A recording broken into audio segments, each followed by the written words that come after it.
ফের বাংলার বাইরে বাংলা বলায় অত্যাচার। মহারাষ্ট্রে নির্যাতন বাংলার 3 পরিযায়ীকে।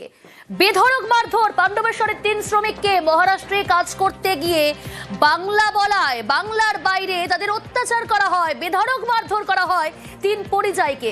টেলিফোন লাইনে রয়েছে প্রতিনিধি অর্পণ চক্রবর্তী। অর্পণ, কি অভিযোগ করছেন তারা, কি কারণে কারা মারধর করলেন?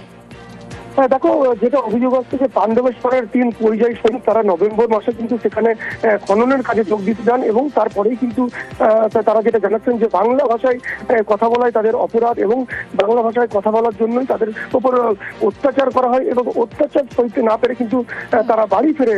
অবশেষে কিন্তু পাণ্ডবেশ্বর এলাকার বিধায়ক তিনি যখন খবর পান তারপরে তাদের বাড়িতে যান এবং পরিবার সহ তাদের পাশে থাকার আর্জি জানান পাণ্ডবেশ্বরের বিধায়ক নরেন্দ্রনাথ চক্রবর্তী। কিন্তু এই 3 শ্রমিক যারা রয়েছেন বাংলার 3 পরিযায়ী শ্রমিক, তারা যেটা জানাচ্ছেন যে তাদের ওপর একেবারেই যে অত্যাচার হয়েছে তারা কিন্তু সহ্য করতে পারেনি, কারণ গরম চা পর্যন্ত তাদের ওপর ছিটিয়ে দেওয়া হয়েছে এমন অভিযোগ করছেন।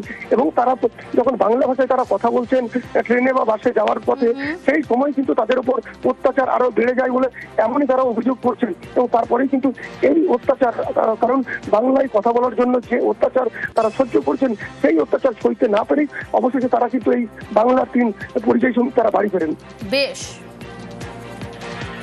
প্রথমে আমরা বাসে উঠি, হিন্দি বলেছি, টিকিট দিয়েছে। তারপর আমরা বাংলাতে নিজেদের মধ্যে কথা বলা করছি, তখন বলছি না এরা বাংলাদেশ। তো আমাদের জিজ্ঞেস করি তোমরা কাহা খারে, আমরা ওয়েস্ট বেঙ্গল কা খারে। তখন নাই তোমরা বাংলাদেশে, বলে তো আরো চলো। বাস স্ট্যান্ডে যেমনি নেমেছি তেনা জোর জবরদস্তি গাড়ির মধ্যে উঠাই, ওখানে লোকাল ছেলেরা ওঠার পর এক জায়গায় নিয়ে যায়, সেখানে বলছে ভোটার আইডি বের কর। আমরা বের করছি তোর তো বাংলাদেশ, আমরা না আমরা ওয়েস্ট বেঙ্গল, বলছি না তোর বাংলাদেশ। আমরা তারপরে গেল গরম চা আমাদের মাথার উপর ঢেলে দেয়, মাছ ধরে লাত ঘুষি পিঠে চারিদিকে মারে। যত টাকা পয়সা ছিল আমাদের কাছে সেগুলো কেড়ে নিয়েছে, আর লাত ঘুষি সব মেরেছে আমাদেরকে। আমরা বললাম যে না ওয়েস্ট বেঙ্গল, বলছি না ওয়েস্ট বেঙ্গল না, তোরা বাংলাদেশি। আরো ছিল, আরো স্টেটের ছেলে ছিল, মানে বলতে মুর্শিদাবাদের ছেলে ছিল, তাদের উপর অত্যাচার অনেক। বাঙালিরা মহারাষ্ট্রে অত্যাচারিত হয়, প্রাণ সংশয় হয়, কিন্তু কেন এই বিজেপির যে নির্মম অত্যাচার, এই মানুষ কিন্তু ওদিকে ক্ষমা করবে না।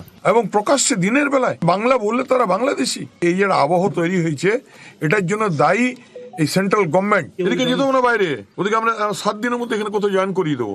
হুঁশিয়ারি দিয়ে বলতে চাই যে এরকম কিন্তু যদি হয় না, তাহলে ডবল ইঞ্জিন কিন্তু ইঞ্জিন শূন্য হয়ে যাবে।